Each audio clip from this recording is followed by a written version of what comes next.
never slow up, no I don't take shit. I got no love for the fakeness. If you wanna play tough and wanna hate this, I'll always show up.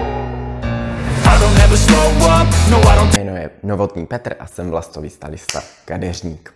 Co si dneska řekneme?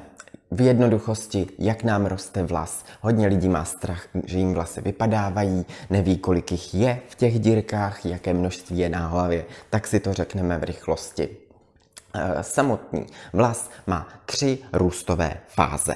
Je to fáze růstová, to je, kdy se vytváří peptid v kořínku, základní stavební jednotka vlasu, ty buňky se tam na sebe skládají, poposouvají se výš a vzniká vlas. Ten, když přichází z póru na vzduch, tak tvrdne, proto jsou vlasy takhle tvrdé, jinak je to trošičku měkká tkáň.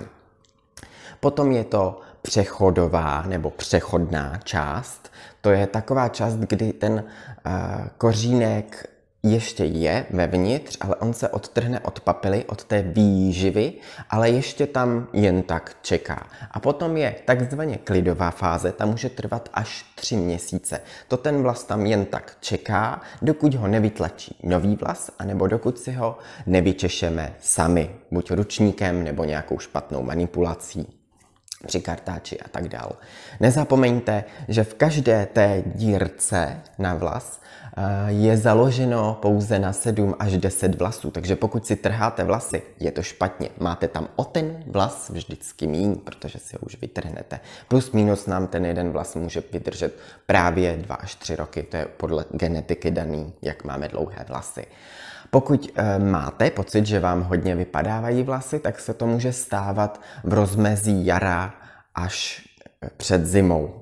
Takový jakoby proces, kdy se prostě jako zvířátka připravujeme na tu zimu.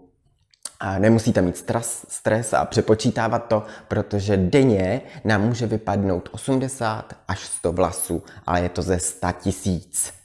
Toť vše, tak to je s vlasem. Více si řekneme příště. Nezapomeňte sledovat Instagram a Facebook Petr Novotný kadeřník. Čau.